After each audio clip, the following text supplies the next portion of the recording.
Welcome, Ren. Hello. Thank you so much again for joining us for this conversation. You are somebody that I have personally looked up to for very many years, from when we first met, not just in the work you do, but in the life that you lead. You've done amazing stuff with Matter, and now you being in Banyan Tree. Just so excited for all the amazing things that you're going to create in the near future. First thing I wanted to ask you actually was, when people come up to you and they ask you, "Hey, Ren, what is it that you do?" What is it that you do? How do you usually describe kind of like what you do? It depends on who I'm talking to. It's something I do anyway. When people ask me who I am and what I do, I actually change it depending on who the person is, because the reaction is a really interesting experiment. I mean, I don't make it up completely and say like I'm a vet or something completely different, but I change the angles, because I feel that, a much more compelling question is, what moves you, right? What kind of value do you create and what moves you? So I always try and, shift the conversation to there as opposed to like what my title is.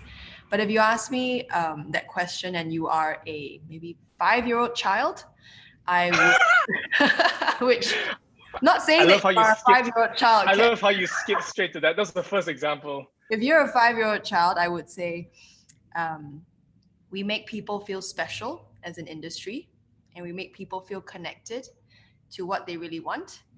And for me personally, I take everything that is special about us as a company and package it to make sure that we never lose it, and make sure that everyone else feels it too. Nice. So that's how I explain the amorphous world of brand. The path I came to here was through retail, through Matter, and through gallery. So through e-commerce and retail, and then eventually through the spa and well-being, which is why for me, the journey to wellness and well-being has been kind of a not straightforward one. Yeah, I didn't actually think or see myself in this particular industry, actually. Wow. Can I ask you, over the years, wellness changes, right? Yeah. Not just in an industry sense. When you think about the word wellness, what does that mean to you? Right now, what it means to me is my sense of rhythm and my practices. For me, wellness is very much a state of being.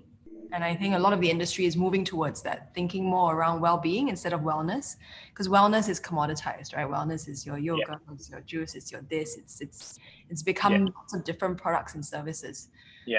And it's not something you can really sell someone, even though there are a lot of peripheral tools you can provide for someone. For me personally, I say practice, because I think I'm very aware of ourself as a ongoing dynamic ecosystem, right? You as a person, or us as a person, is combined of our relationship of ourselves to our minds, which is a different thing, ourselves to our bodies, ourselves with others around us, right? Yes. Our relationships there, and also with nature, with that part of ourselves that we are so disconnected from most of the time for the majority of us that live in cities. Yeah. So I think about it in terms of practice, because I don't think about what can I do to increase my percentage of wellness today, or what do I do here. It's more like, what practices do I need to feed this part of myself? What practices do I need to input with this person to enhance my relationship with them, and so on. It's so true that anything that has kind of merit in that sense so easily becomes commoditized, and it becomes a consumption thing. But wellness really is not just about consumption, right? Wellness is usually quite cyclical in that sense. I love that you talked about practices and kind of states of being. As a creative, something that I do for myself is to continue to practice thankfulness. Just thankfulness for even just being, the skills that I've been given, the people who are in my life. As you do what you do, what are one of the most important practices you do that keep you in a good state? It's also helpful to unpack, right, the idea of good. What is a good state? And I think over time, I've stopped thinking about, I feel good, I feel bad. When we start observing like, okay, I feel uncomfortable. Like, why am I uncomfortable? And what am I uncomfortable with?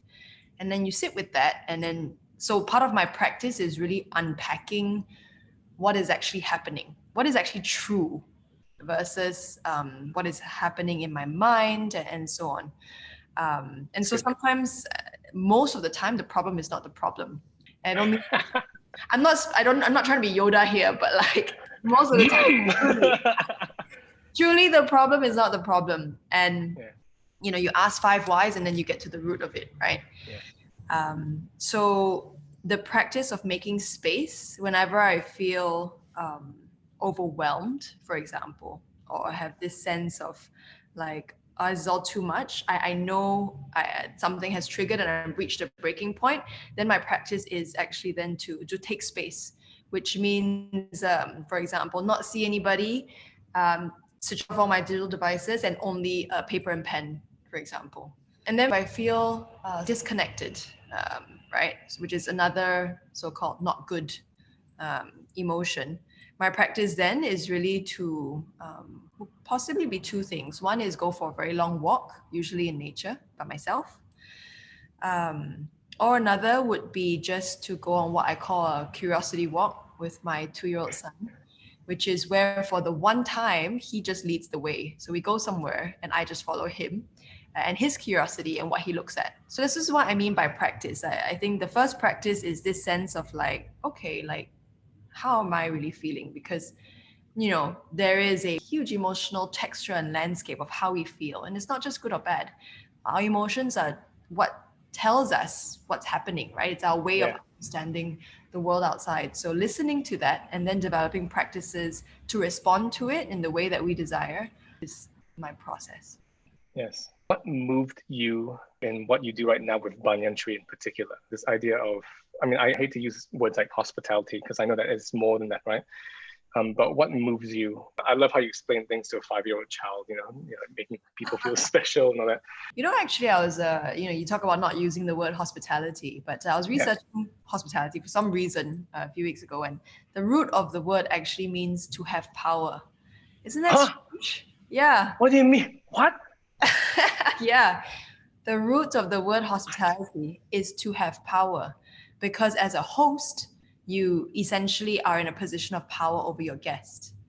We think power today, and dude, I am getting like goosebumps, dude, right now. Like, what? It's unexpected and interesting because today our relationship to power is one thing, right? And defined by our politics and whichever. But power also is the ability to influence, to take care of, right? And that's where hospitality comes from. It's the ability to take care of others or to shape how they feel. What moves me about what I do? We are in COVID, and in hospitality, there's a whole other box to unpack about. But right now, what moves me in what I do over this time, there's a few moments that stand out for me. And I think those moments kind of tell those stories. We're very big on the idea of well-being, not as just a productivity of the self, right? A lot of wellness narrative or well-being narrative is about your individual productivity, your individual health and wellness, and so on. We're big on your well-being being about yourself, others, and nature, and the connection between that, your relational well-being. So all of the experiences that we curate and the things that we do are around building those relational connections between you, yourself, and the outside world. So for example, when I see a guest who is your typical city dweller, nowhere near someone who says is a champion of sustainability and so on, goes through a conscious grounding kind of experience with us, which in a 5-year-old terms means walking on grass barefoot blindfolded, guided for 25 minutes with nothing else around you. That's actually quite a scary experience for most people. But when they come out of it at the end, for some reason, it's a transformative experience as well. And they feel like literally grounded. And to see how they shift in their perspectives, that's very powerful for me, and it moves me, because then it's not this like, oh, we have to save plastic and be sustainable because climate change is real and we're all going to die. It's not that kind of narrative. It's different. It's different. It's like there's earth. I'm enjoying the sun on my face. I feel it under my toes. I love this experience. And then thereafter, then they think about what are we doing? What practices can I change, etc., etc. Those tiny moments of seeing how people shift really excites and moves me.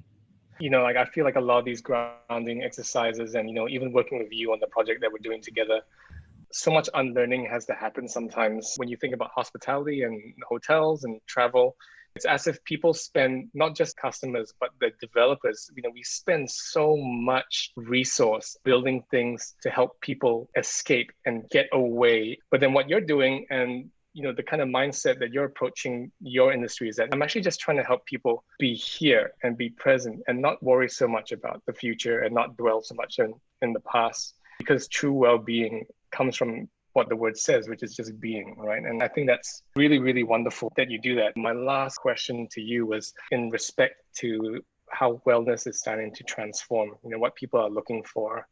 What do you think is going to happen in the next 5 to 10 years in your particular industry, hospitality? For the last, I don't know how long, you basically had your so-called fat camps, right? Places you could, sorry to use that term, but really detox, weight loss. That's like one category, fitness. Then you had like your yoga retreats and ashrams. Then you had your medical kind of wellness clinics or retreats where it's really based on a little bit more invasive practices and so on. So those were like kind of like the three main categories. And I think we will see an exponential kind of splintering of what wellness means depending on where you are and what it can be. So that's definitely the first trend. Like there'll just be so much more debate and conversation. Our approach is wellness that is about relationships and about nature and about mindfulness and practice. Yeah. Someone else's is going to be entirely about food. And everyone will sell wellness in a different way. And the consumer will have so much choice, which is great.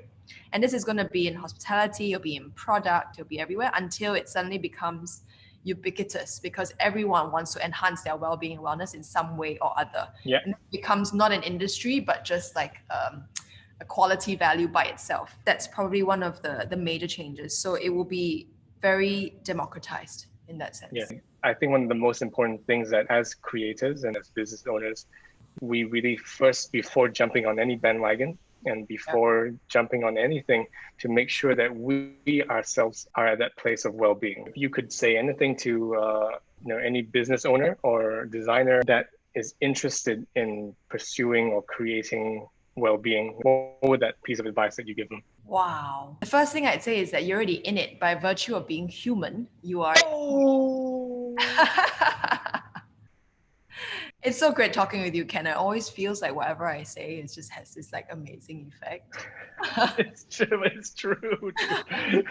But I think it's the key, right? What it means to be human is to have this tension, and it's easy for us to demarcate and pack it as like wellness.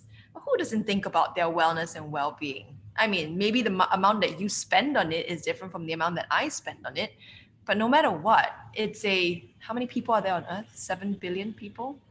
It's a 7 billion person industry, like, well-being and wellness. So anyone who's looking to go into that, I'd start, same as always, start with why and using yourself as a very personal example. Yeah. Awesome. Thank you so much, Ren. It has been a great conversation. I know that Sam has probably fallen off a chair a couple of times already. I keep seeing my chat box come like, help. And I'm like, oh no, should we help her or do we continue? Thank you, Ren. That was such a great conversation. It was special for me because, again, as a designer, as a creator, it is so important for us to be able to understand not just the form of wellness, but understand the very principles of wellness. What a totally different understanding of the world around us and the industries around us we will have if we all came to that place. Thank you for coming and joining us. See you later.